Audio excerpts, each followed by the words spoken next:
Chapter 61, Angel City Devils. Thursday, July 30th, 2308. Ross was gone.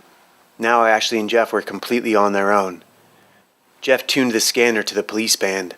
The lack of pursuit was unnerving. "They don't see us," he said. "They must have been tracking Ross and they didn't know we were there. The whole time you were upstairs, they kept saying they couldn't get a reading. It must have been the micronics." Jeff sat bolt upright. "Where is it? I left it on the table." Ash pulled the device from her pocket. "It must be jamming their scanners," Jeff said, looking at her. "Are you using it?" "No, it freaks me out. I don't want it in my head." Jeff smiled. "I don't know how to say this, but I think it thinks."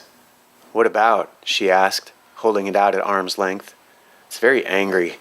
Jeff looked at his sister. "That's why it likes you so much. You think about the same things." Ashley raised an eyebrow. "It wants revenge." Ash smiled. "What does it want revenge for?" "Same as you and me, for what they did to Mom and Dad, and for being separated from its brother." "Its brother? What are you talking about?" "There were two of them," Jeff said. "Who got the other one?" she asked. "I guess whoever got Dad." Ashley smiled. She knew their names. Stanwood and Von Kalt. "If we're not careful, they're going to get us too." "Then let's be careful," Jeff said.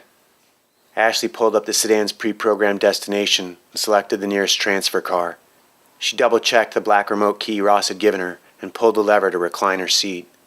Ash and Jeff slept until the autopilot gave its distinctive 3 rings, announcing that they'd arrived at their destination.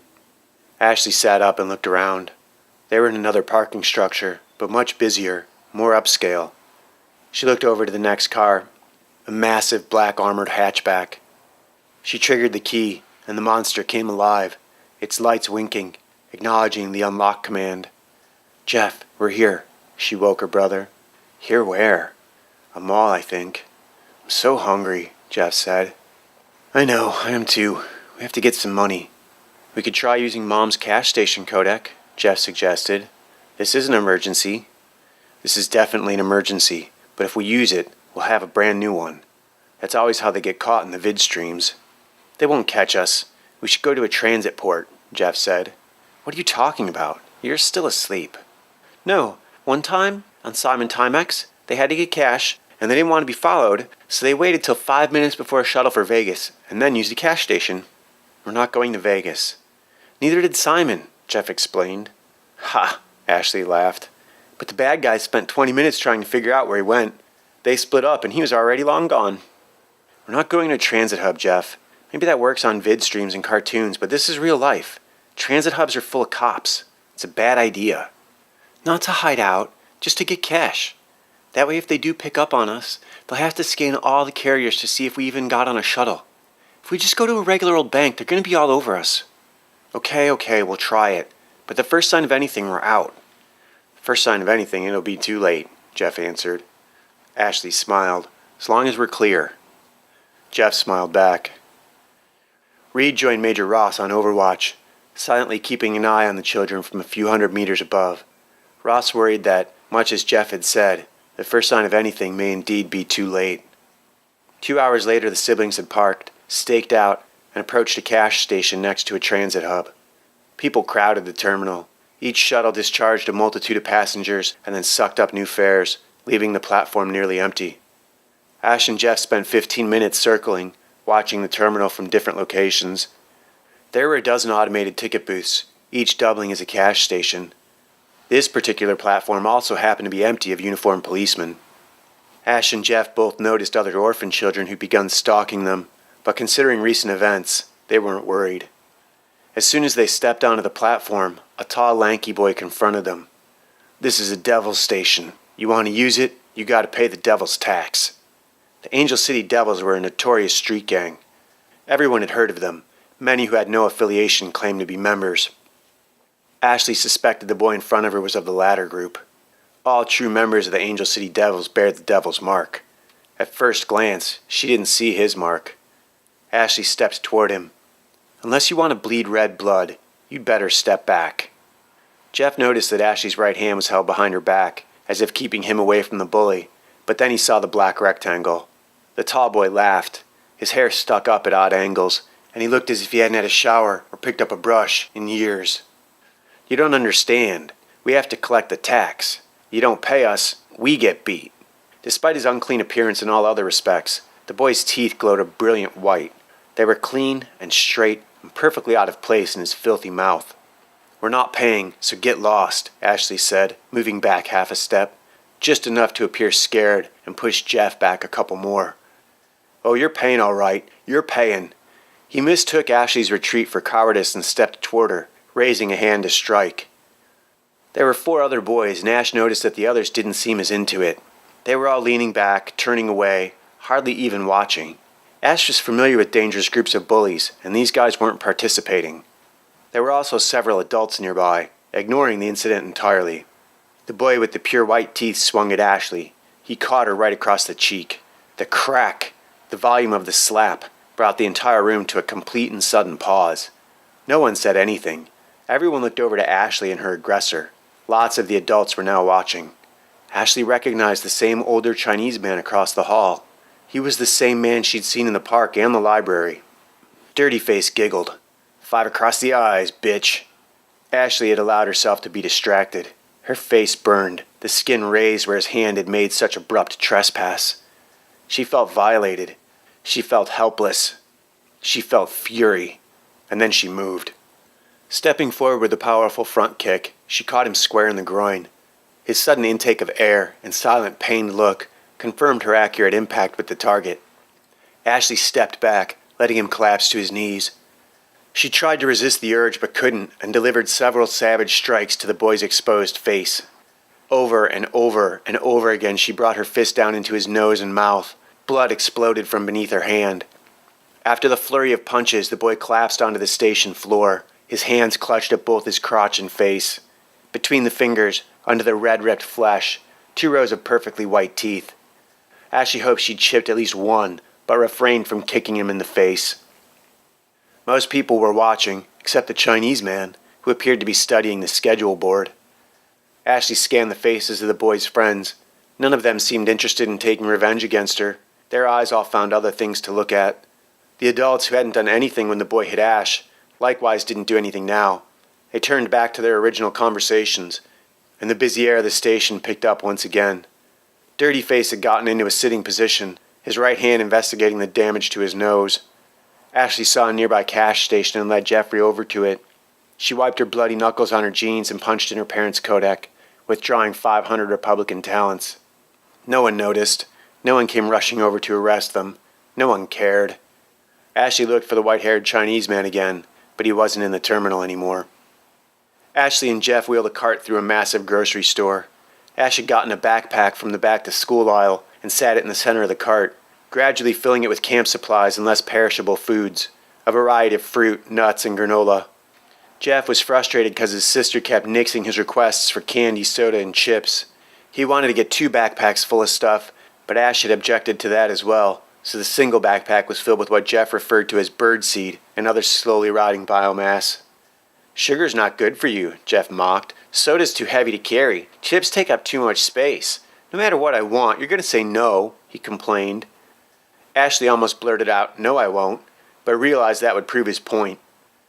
"I'll make you a deal," she offered. "How about instead of Coke, we get juice?" "Whatever, Mom. We need to think long term. After this, we're done. Total underground, understand?" "What do you mean?" Jeff asked. "After this, we're not showing our faces in Angel City again. No more shopping. We get the evidence and we leave. Canada. Deal?" "Well, when the new comics come out, we could just wear masks." "Ha, no." Ashley rolled her eyes and the cart deeper into the store. Ashley's journal. Thursday, July 30th, 2308. At the moment, everything is okay. Jeff and I are having a picnic, eating burgers and reading comics. Well, Jeff's reading comics. We just finished the cheeseburgers. They were awesome. I swear I could live on cheeseburgers. This morning we bought backpacks and sleeping bags and all the comics Jeff wanted, and set off no alerts. We were using the secret emergency account, and it seems clean. We bought whatever we wanted. I was looking through Jeff's comics. He shoved one at me. It was a western. Cowboys versus ninjas and pirates. I'm not sure how pirates and ninjas ended up in the Old West, but I guess that's the point of the story. Chapter 62, Montrose. Thursday, July 30th, 2308. First Lieutenant Gray arrived at the Montrose cabin in the late afternoon. He anchored the massive tank at the end of the row of similarly anchored tanks. Their phase cam caused them to shimmer in the Micronic's enhanced vision. Gray landed on the deck and deactivated his phase cam before opening the sliding glass doors. Reverend Wolfe and Ambassador Beckett were both present, also wearing their Black Willow armor. It had been some time since either of them had been serving members of Uncle Sam's misguided children. Kilo, Beckett nodded. Wolfe rose and nodded as well. Gentlemen, what's the situation? Gray asked. King and Snow are in the stew, Beckett answered. Ross is on Overwatch and Reed ran out to prep a server farm for degaussing. What are we doing? Gray asked. Secretary Croswell came into the living room from a hallway leading to one of the decanting tanks. We have a very urgent task before us, Lieutenant. Yes, sir. How can I help? Gentlemen, we need to find a way to jam this Micronic scanner of Bergstrom's, or we are sitting ducks. Well, let's not all congregate in one place, Gray joked. And you wonder why you haven't soared up the ranks, Croswell smiled. Actually, I don't, and you'll never hear me complaining. I'll stick it out as long as they let me. I live for this shit, you know that. Animal mother, Beckett laughed. Hoorah, Gray smiled. Issue at hand, Croswell asked. How's it work? Gray asked. When King infiltrated, Bergstrom said something about being able to hear and smell it. We figure he's got some particle reflection algorithm or something. Or something, huh? Gray looked at the ceiling. It works like old school radar. Snow was able to spoof it by tethering her battle suit and sniping them from overhead. So she looked like one blip, Gray concluded, smiling. Well, the obvious conclusion is to saturate the city with the Opsis. How fast could we do that? Can we even do that at all? And barring that, what about altering the signature? How's that? Croswell asked. Doesn't this guy Von Kalt have an amplifier? It's corrupted. He's already burning out from exposure, Croswell said. He was piloting one of the Wolves. Obviously, Bergstrom used it as a model, a reference point. Obviously? Croswell asked. You're just plug full of attitude, aren't you? I'm right. You know I'm right. You want my help or not? Gray asked. Croswell looked over to Beckett. What kind of figs are you feeding him out there in the Holy Land? Ambassador Beckett raised his hands. He's his own man. If you want to jam it, here, give me your amplifiers. Gray held out his hands, his own amplifier in his right palm. Wait, what about Ross and Reed and the kids? Beckett asked, handing Gray his Micronics, as Croswell and Wolfe did the same. Gray held the amplifiers and closed his eyes. It's done, he said, a few moments later, returning the devices. What's done? Croswell asked. Let me forward it to the others. There, done and done. Gray smiled. Croswell raised an eyebrow. I wrote a script. It'll react if pinged. It was easy enough to check the amplifier's history. Bergstrom's scanner is operating at 608 to 614 megahertz, channel 37, the medical emergency band. It's mostly empty. Next time he turns it on, it'll overheat and burn up, if not blow up. You're sure? Croswell asked. I'm sure. He used a similar device back in '85. I read about it. That one operates on parallel oscillation of airborne terrelium. This will cause the process to double exponentially and melt its components. So you're saying our phase cam is tight again? Yes, sir. Speaking of, my platoon was holding some desperate ground when I pulled out. I should be getting back unless there's more I can do here. You think you could leave your tank here? Croswell asked. We lost a couple, and you can't exactly go exposing top-secret assets on the front line. If I can have your permission to swing by El Toro Nuevo and pick up a couple mortar platforms, that'd be a very fair trade, Mr. Secretary, sir. Croswell laughed. Take whatever you need, son. Good luck out there. We appreciate your sacrifice, Lieutenant. Say hello to the rest of the team for me. Gray shook hands with the senior men. If the situation changes, please don't hesitate to call. Gray exited the cabin and vanished, flying to the southeast, heading for the massive Marine Corps anti-gravity air station. Fucking smartass, Croswell muttered and looked over at Beckett. What does he know about Andrew? Not a thing. He was given a cursory introduction to the Micronics and believes it to be a neural interface with the battlesuit. He has no idea what the amplifiers can really do, Beckett answered. Keep it that way. He's too smart for his own goddamn good.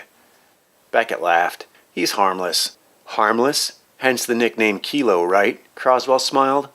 Is that a true story? Reverend Wolfe asked. Oh, it's true all right, Beckett answered. Didn't work out the way I expected, though, did it? Croswell laughed. Could promote him, Beckett said. Probably just saved our lives.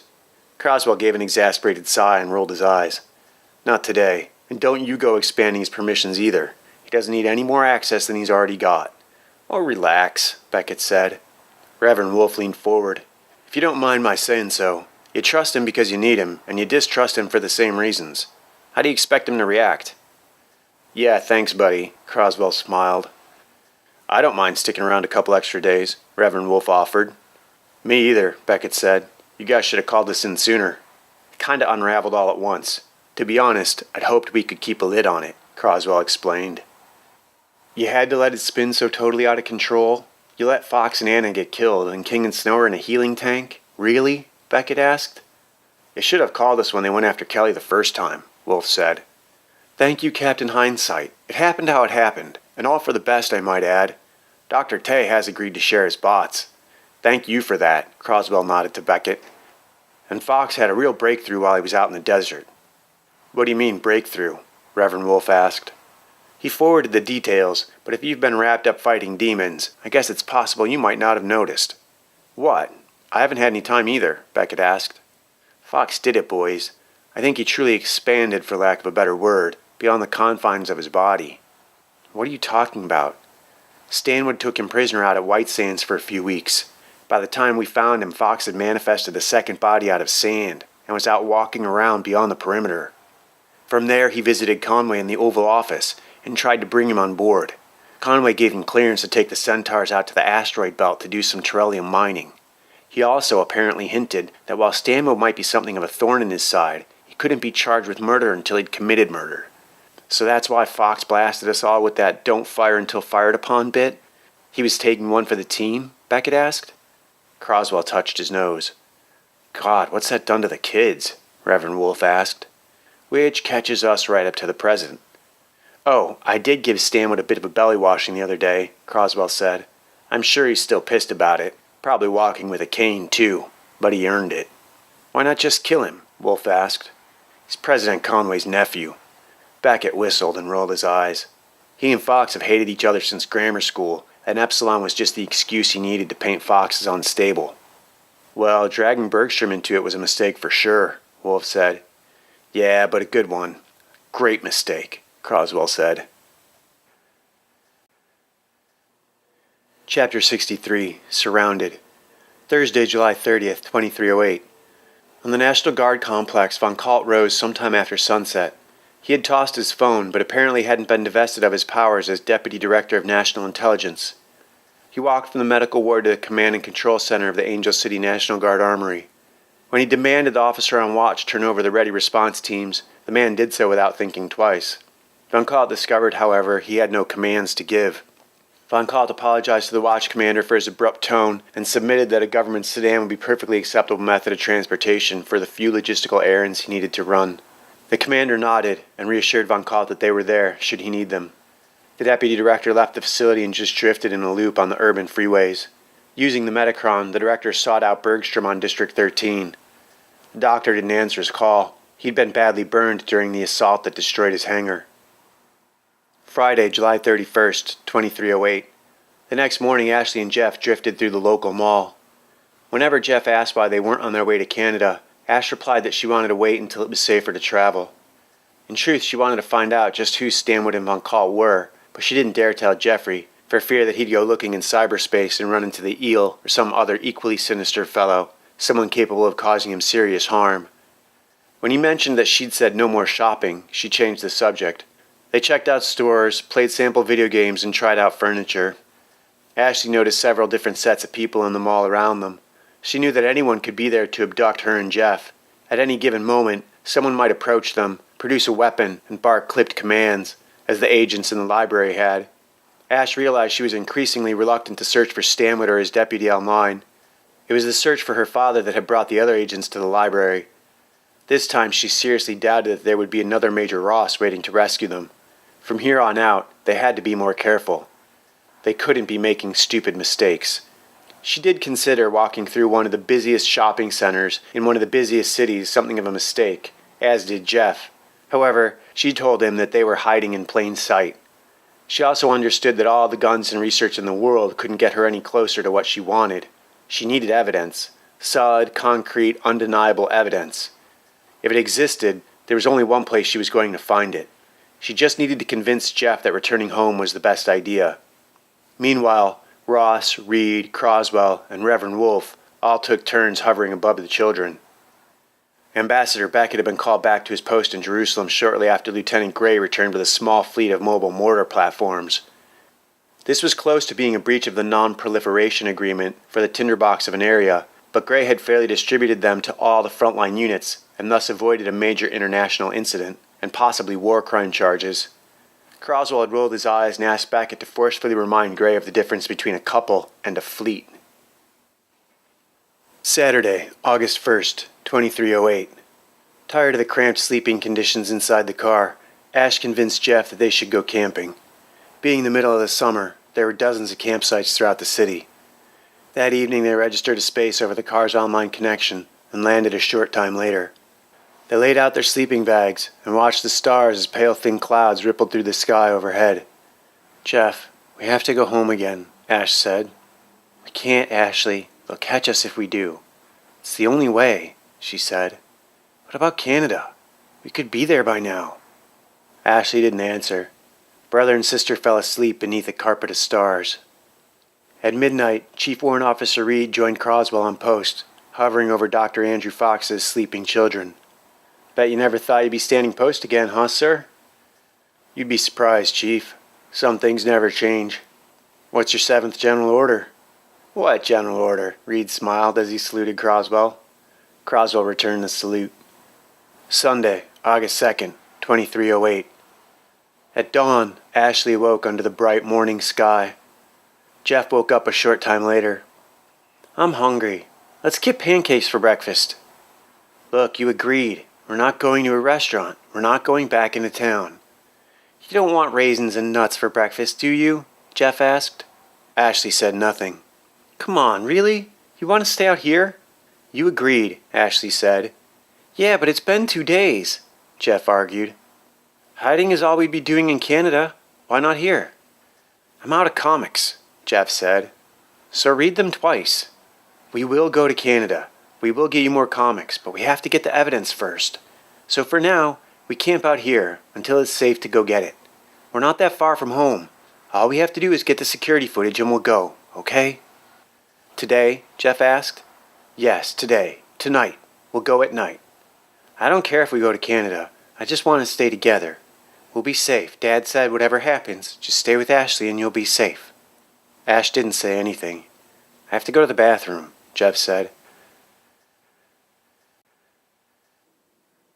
Chapter 64. Separated. Sunday, August 2nd, 2308. Von Kalt had returned to the Canyon residence across from the Fox home. Using the Metacron, he created scanning daemons to read every camera and every wired public service employee in the entire metropolitan area of Angel City. Sure enough, one of them finally scored a hit.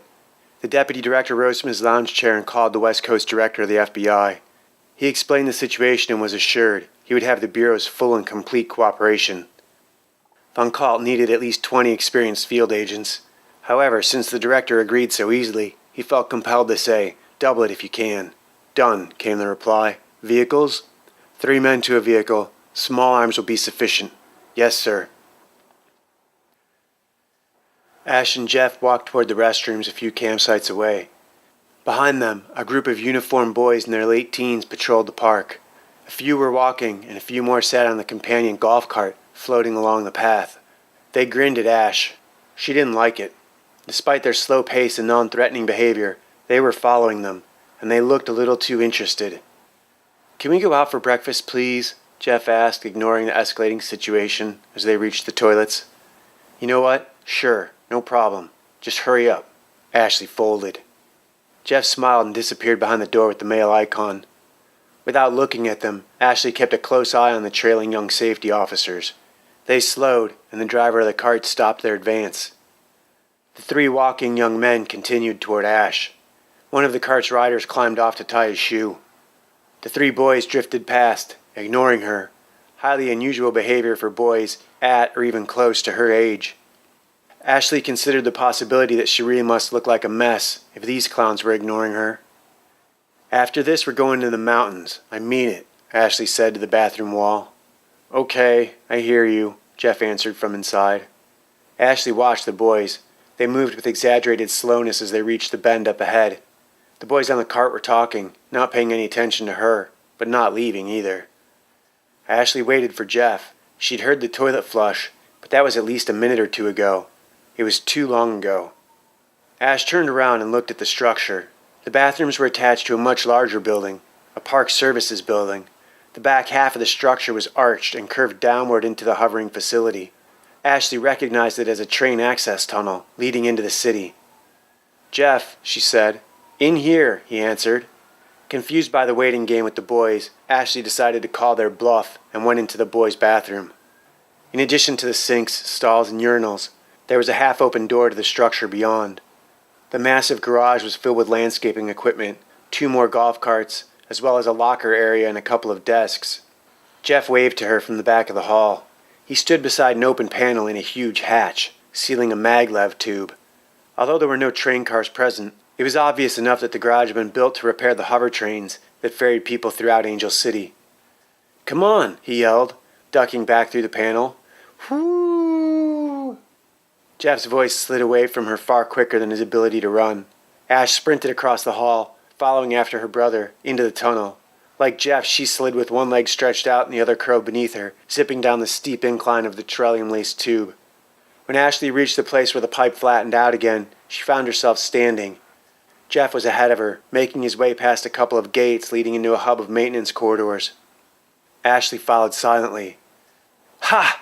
The barred gate slammed shut behind Jeff. "We got another one," a young truant officer shouted. A group of boys materialized from deeper in the shadows. "Hey there, sewer rat.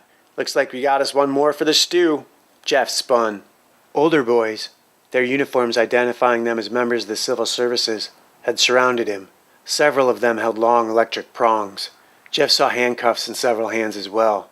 "Our job is locking up stray dogs, and you're about as homeless as I've ever seen," one boy taunted. Another leapt and pinned Jeff's arms behind his back. "No orphans in our tunnels," one yelled. Handcuffs were snapped over the struggling Jeff's wrists. Ashley charged the gate, kicking at the iron bars. "Let him go!"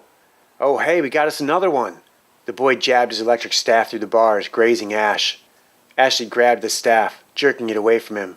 He reached to the grate and grabbed her shirt. She grabbed the offending hand and twisted it back on itself, using the bars of the gate as leverage. He fought her, but she had an unbeatable position. He was overextended. Ashley heard the ligaments of his shoulder begin to rip and tear as she twisted the arm against itself. The older boy screamed. "Let him go," Ashley yelled. The other dog catchers looked up from their struggle with Jeff. Ashley twisted the boy's wrist and he howled in agony. Ashley released the tension just enough for him to catch his breath and stop screaming.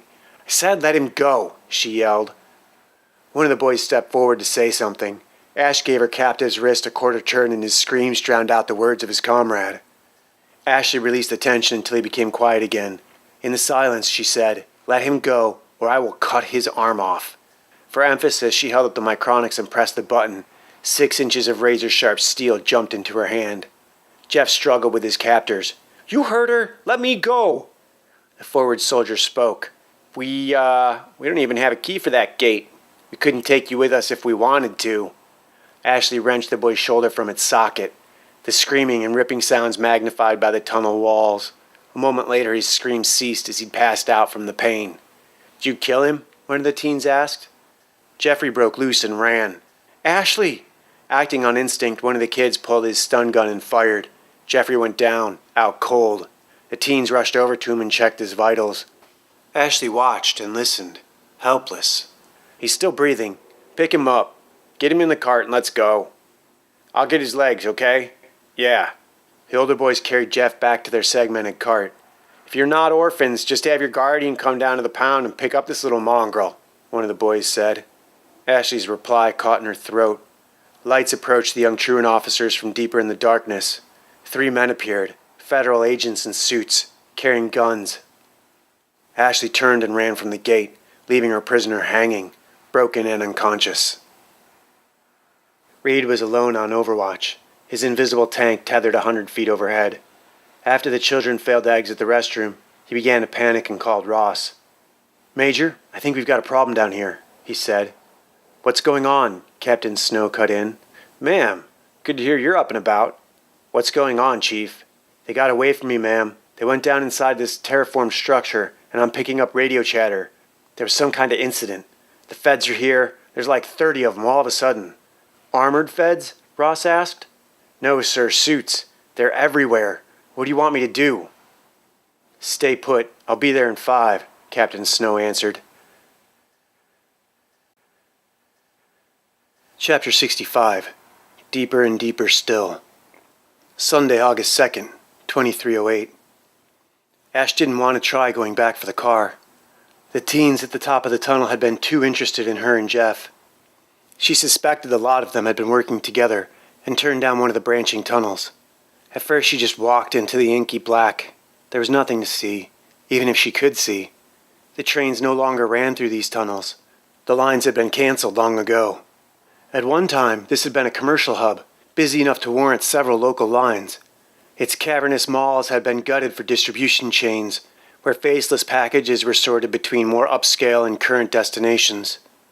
Drifters, parolees, laborers, all drawn to the low-stress employment offered by the shipping outfits, made up the clientele of the local shops, restaurants, and scattered urban living structures.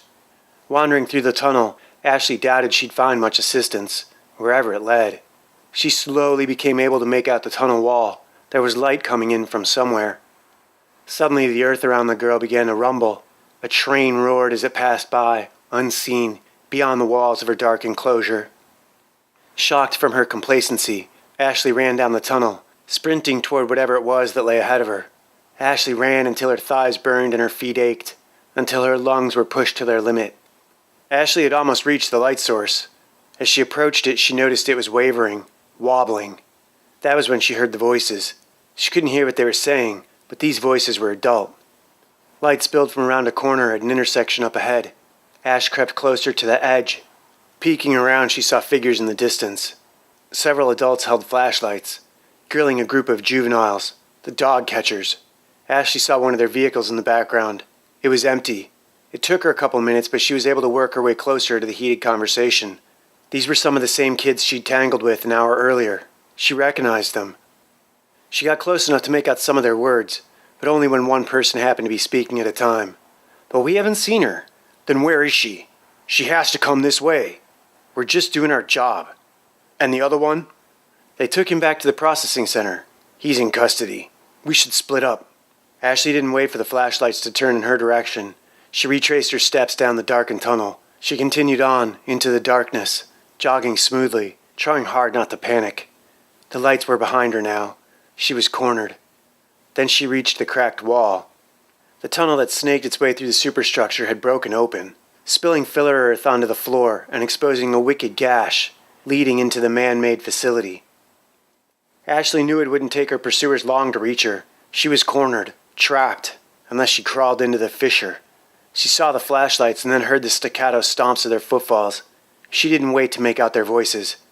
The dirt that filled the gaps of the structure had hardened upon its exposure to the air. Ashley pushed herself into it. Ash tried to hold on to the wall of the superstructure, but slid downward deeper into the crevice. She wondered how such a thing could happen to such a large facility.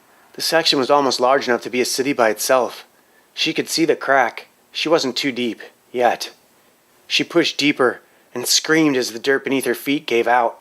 Ashley slid through the earth, riding the soft edge of the broken section. She dodged struts rushing toward her from odd angles, threatening to take out an eye or rip an internal organ into the external world. The ride seemed to have no end. She was terrified that the crack would vent her into the open sky, 10,000 feet above the earth, far from any potential safety nets.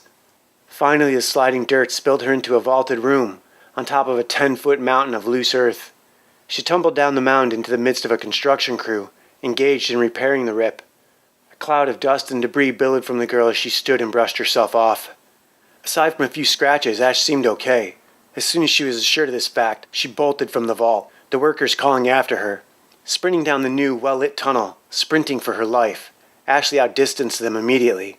She ran into the curve. All the tunnel seemed curved, and Ashley ran right into the heart of it. Suddenly, as if she'd been splashed with cold water, Ashley realized why her pursuers gave up so quickly. Then she heard it, the rumble. Ashley increased her speed. It was her only option. Overhead, the magnetic cable was mounted to the ceiling. When the train came, There would be no room for her small body, but Ashley continued running. She managed her breathing and launched ahead with a speed she didn't even know she was capable of. Ashley gave it everything she had. There, up ahead, was the platform. Just as Ashley's eyes and brain recognized the promise of safety, her mind also recognized the increased illumination coming from behind her. The train had rounded the corner, and she grew a shadow. The operator jerked the horn in reflex, telling Ashley something she already knew and waking up the sleepy passengers waiting on the platform. Everyone leaned out to watch the approaching train. They pointed to the sprinting girl, who was sure to be crushed. Ash redoubled her efforts. Ahead, to the left, she spotted the small offshoot, a walkway and stairwell. There was a short gate at the top. She pushed hard at the ground. The train screamed again, desperate not to run her over. Ash made the walkway just one step before the train would have killed her. The wind in its passing carried her up the stairs. Ashley's foot found the top of the gate, 2 steps earlier than she'd anticipated. Now she was hurtling into the crowded platform, trying hard to keep her balance and control the accelerated momentum. She stepped out, planting her right foot on the window of the passenger car as the train slowed for its scheduled stop. The step was all she needed. It was enough. Ashley landed, sliding across the tiled floor, the waiting passengers making space for her. They applauded her as she and the train both came to a complete stop. The engineer dashed out. He ran up and hugged the filthy girl. Ashley smiled, was polite, even posed for a few photos pointing to her footprint high on the train's glass window. She said her goodbyes and abandoned the platform for a nearby restroom. Ash had no change of clothes and no way to disguise herself. She simply washed her face and arms and dried them as best she could. After encountering the mercenaries, Ash was glad that Jeff had been taken by innocent truant officers. The young officers, only 18 or 19, were doing their 2 years of public service. From the conversations she'd overheard, it was clear that they weren't working with the federal agents pursuing her. If Jeff was with other kids, he was probably safe, even though she knew that couldn't possibly last long. If she didn't do something smart, something different, and mighty soon, they would find him. And if she didn't do something right now, they were going to find her. Ash noticed the nearby shopping center and headed for it. She watched the people she passed without looking at them. None of them were watching her, which was a good thing, from every possible angle. A small park ran alongside the shopping center. Ash was hungry but didn't want to go into any of the stores. She headed toward the park. That was when she spotted him. The Chinese man was sitting on a bench. He wasn't looking at her, but turned to meet her gaze. He patted the bench next to him, gesturing for her to take a seat. She did. "Ashley, I knew your father," he said. "My name is Dr. Lao Te. It's been a long time since I've seen you." "Not that long," Ashley replied. "I saw you in the park the other day, and at the library. I even saw you at the transit terminal." "Yes, you really took that boy apart. Don't you think you may have overdone it?" "I didn't kick his teeth out.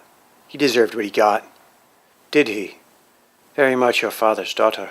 Lao smiled. "How did you know him?" "We worked together when we were younger."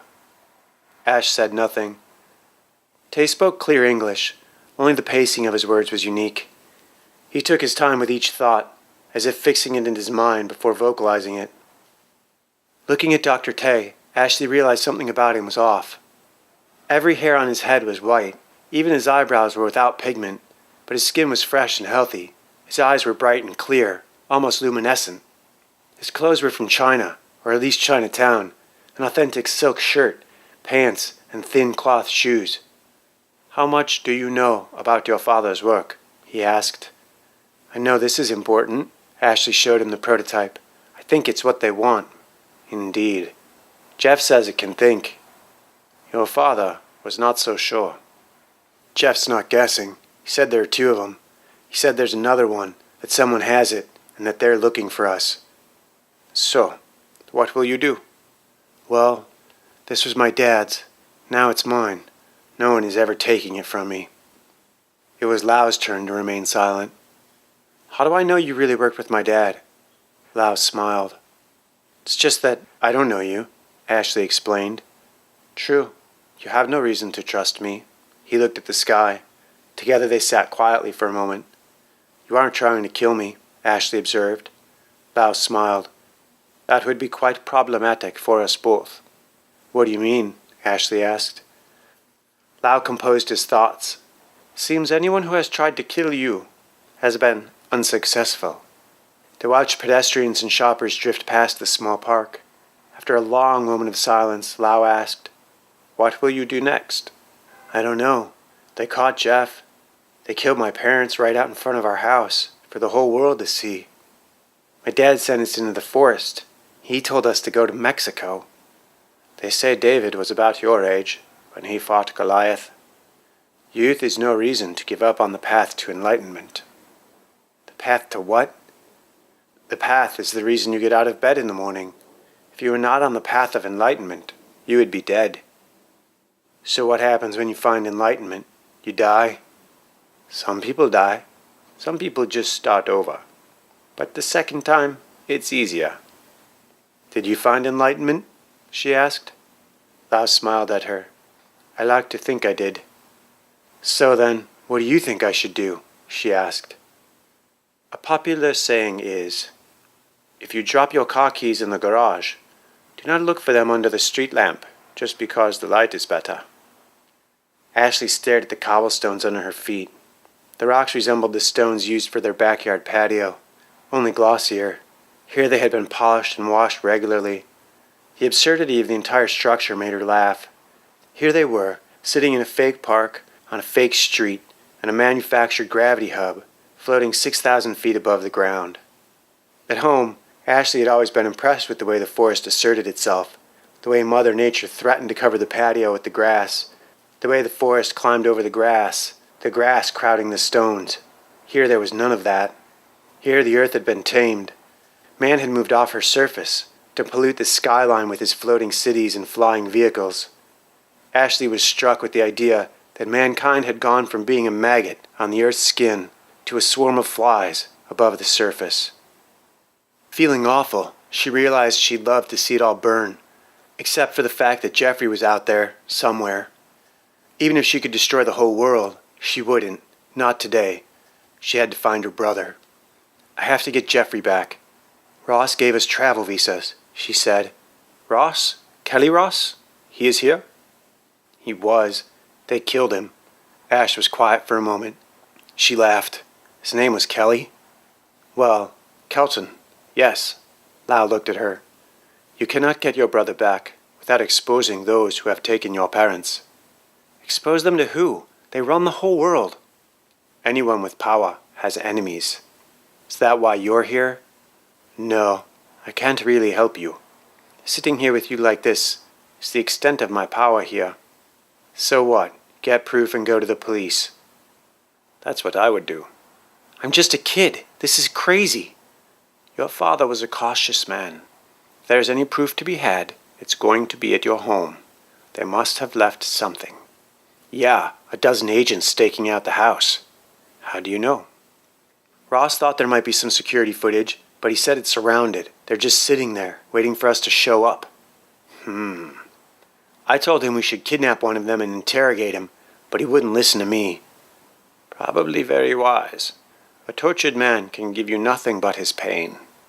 "I'll take it," Ash said. "It would be best for you to remain cautious. You still have much to lose. Your thirst for revenge might be great, but it might also prove expensive." "I'm sick of running and hiding. I'm not doing that anymore. I can't just give up. If they left something, I will find it." "People always leave something. It's in their nature." Ashley laughed. "You're not really here, are you?" She looked at the rectangle. "You're in my head." "Yes and no," he answered. With her left hand, Ashley reached out and passed her fingers through the edge of the illusion. "I am in Jerusalem," Lau answered. "You're talking to me over this thing." Ashley nodded to the prototype. "In a manner of speaking, yes.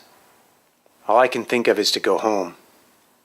"It seems you've tried everything else." Ashley laughed. "Seems," she said with a smile, squinting into the afternoon sunlight. Lau smiled. Ashley and Lau ate lunch together. Rather, Ashley ate, and Dr. Tay told her stories about her parents. He'd known her mom since childhood, and actually it was he who'd first introduced them. Ashley's father had been infatuated with Anna from the moment they met. A few times Ashley thought she was going to burst into tears at the stories Lau was telling her. As she finished her meal, Lau explained that he had to go offline, and that she would be on her own for the next 24 hours. At his advanced age, his health required long periods of rest. He wished her luck and asked her to be careful. Taking his leave, he simply rose and walked through a nearby wall. Chapter 66. Agents. Sunday, August 2nd, 2308. A short time later, feeling good after the proper meal, Ashley moved stealthily through the sporting goods store. She didn't think anyone was looking for her, but she reasoned it would be profitable to avoid others so that when the time came, she wouldn't be out of practice. She found the most expensive hoverboard in the shop and a top-shelf whip sale. She picked out a new set of clothes, changed in the dressing room, and carried the items and tags to the automated checkout. When asked for payment, she entered the family code into the terminal. Alarms didn't go off. The terminal didn't hiss, smoke, or burst into flames. It processed her purchase and asked her to have a lovely day. Outside, Ashley ripped open the kite. It was tricky, but she assembled the sail and attached it to the board's central grommet. Standing the board up was more difficult still. The sail restricted her to just a couple directions, forcing her to acknowledge the breeze and respond to it. She practiced in the small abandoned parking lot near the shopping center. She had 2 walls to bank off of, and if she wanted to get creative, there was a parking garage across the central walkway. It was the railing she was preparing for. From this level, there were 8 railings she needed to clear before it would be just her, the board, and the horizon. Ash wasn't sure she was up to it just yet. The way she'd done so far, she was more likely to fall off the kite than ride it. It had taken Dr. Tay the better part of an hour to properly modify his server to mirror Ashley's ocular streams with Captain Snow's amplifier. And as helpful as this was, it didn't actually help Anna pinpoint her daughter's location as fast as she'd have liked. They'd cut in after Ashley purchased the kite and watched her during her practice. To say the child struggled was an understatement.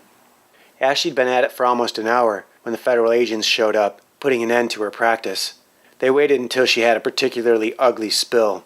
She saw them coming, 4 men in 2 teams, from both directions. She picked herself up and dusted the dirt from her new jeans and sweatshirt. They stood all around her now. 2 of them, the junior 2, had their hands on their weapons.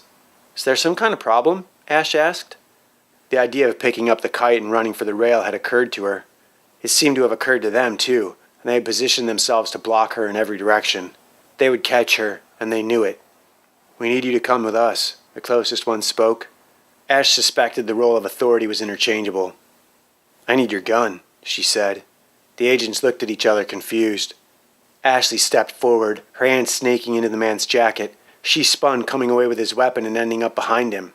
The other suits drew but hesitated as the guy in front blocked Ashley.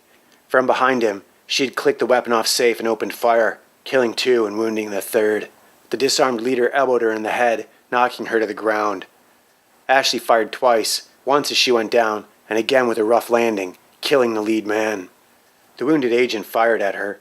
3 rounds zipped by her head and arm as Ash ducked behind a park bench and trash can. He'd missed. She slipped behind a utility box.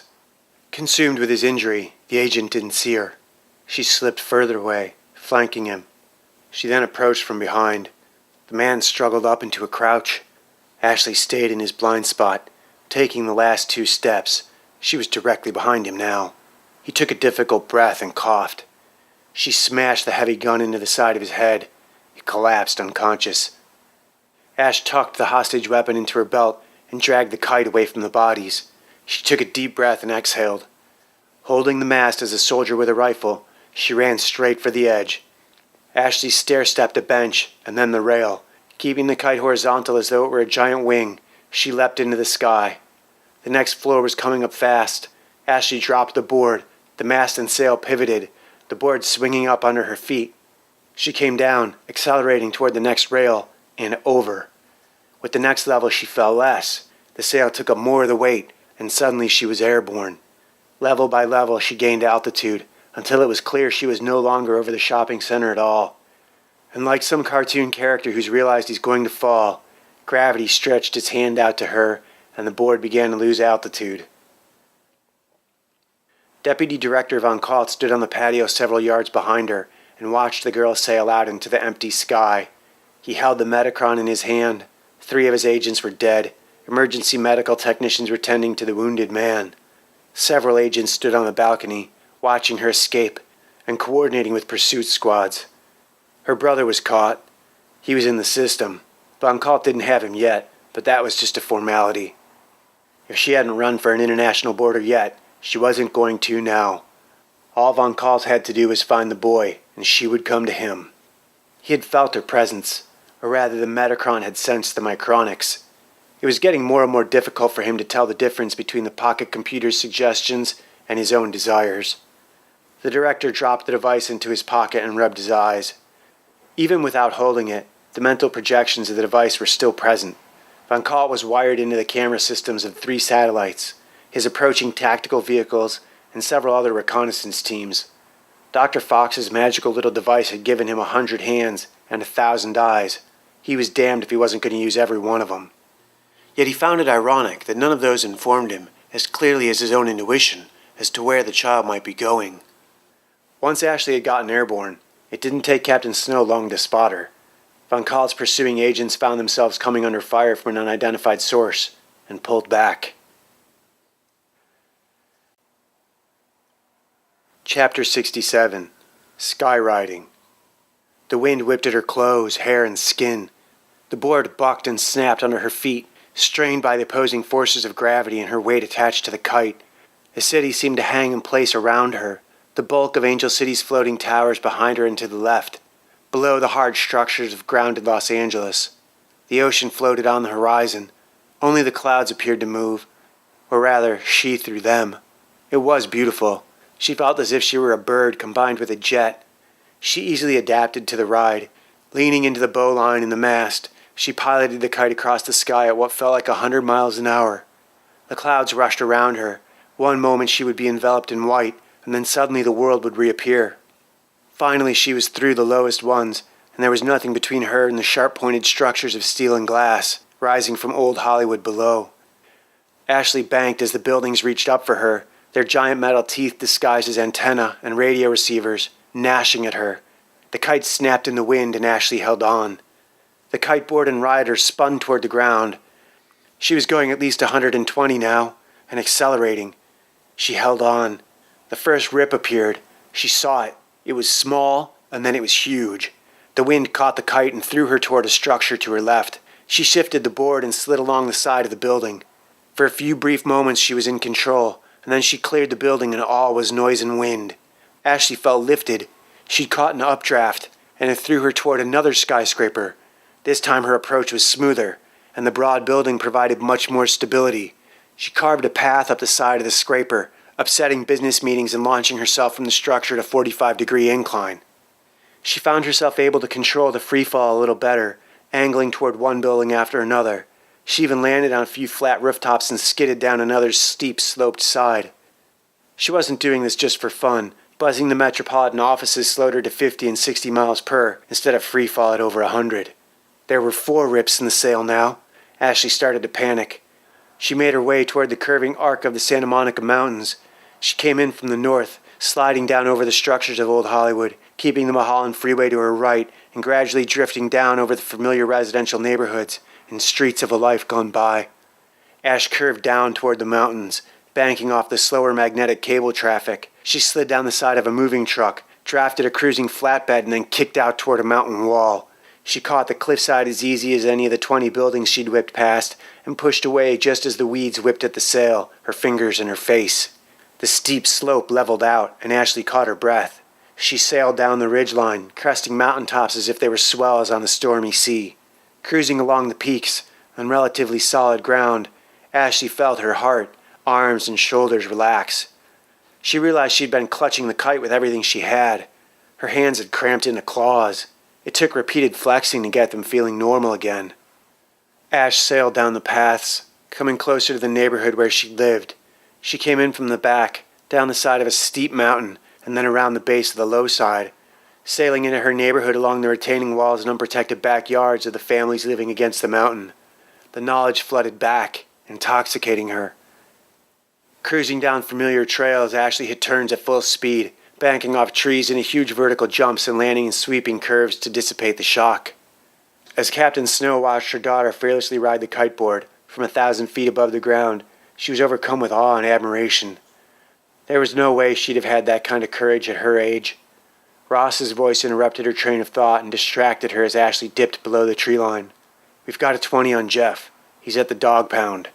"Can you get him out?" Snow asked. "Not without breaking cover and a bit of gunplay. We'll post up here until they move him. For the moment, though, he's safe." "Says you," Captain Snow said. "No need for thanks, really. My pleasure," Ross chuckled. "Thank you, Kelly. 1,000 million thank yous forever and ever." "You're welcome, but we're not out of the woods yet." "Not by a long shot," Snow replied.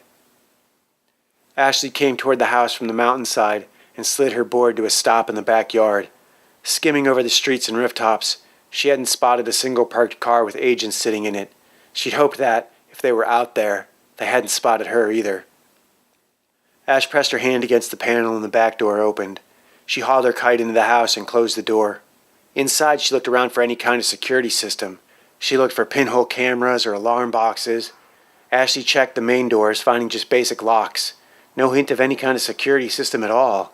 In her father's study, everything appeared to be exactly as he'd left it. There was nothing about the house that looked as if it had been searched, ransacked, or pilfered. Whatever the agents had wanted, it hadn't been among the family's material possessions. Ashley's father owned a pair of Japanese samurai swords, sitting on a rack in a glass case.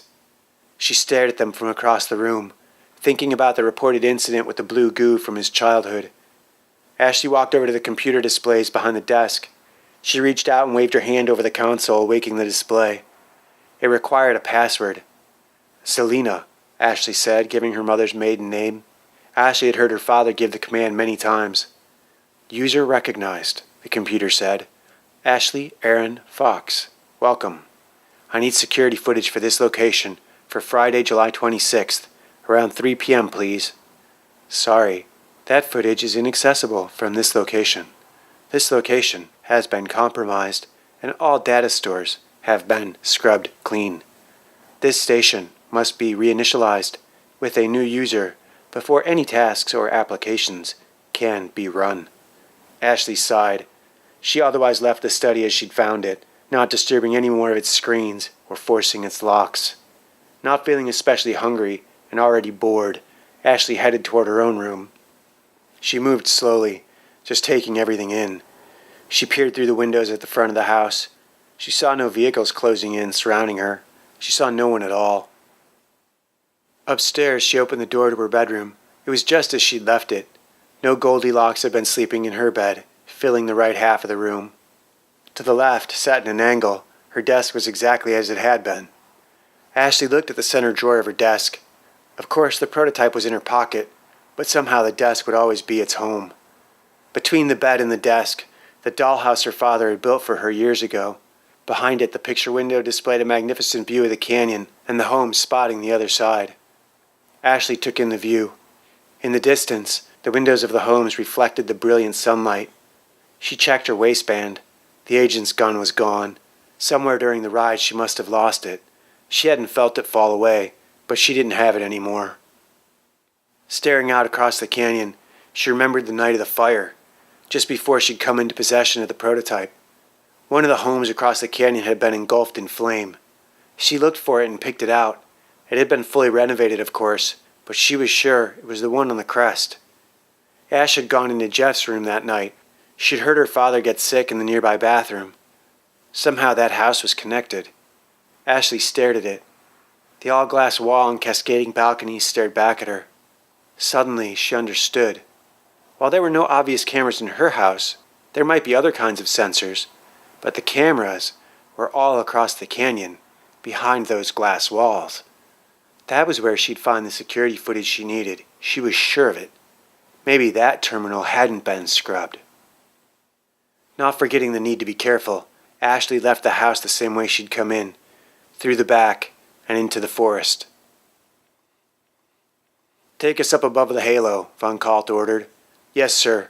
The pilot merged into the afternoon cable traffic. "Sir, the director said we should—" Von Kalt stared into the pilot's eyes. "Yes, sir," the pilot said, reconsidering his question.